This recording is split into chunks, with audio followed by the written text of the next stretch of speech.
Hello বন্ধুরা, তো আজকে চলাম জুবিনের কনসার্টে।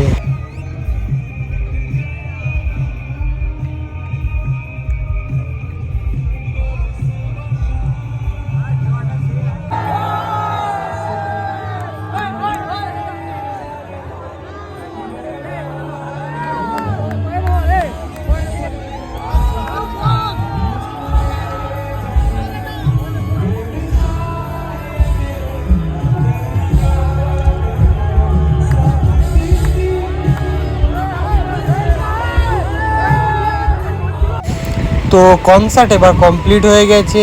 তো এবার জুবিন চলে যাচ্ছে বেরিয়ে। তো এটা জুবিনের দ্বিতীয় গাড়ি, প্রথম গাড়িটা পেরিয়ে গিয়েছে। তো এই গাড়িটাতে আছে জুবিন, ওই সাইডে বসে আছে। তো জুবিনের যাওয়া দেখার পর আমরাও বেরিয়ে পড়লাম ওইখান থেকে বাড়ির পথে।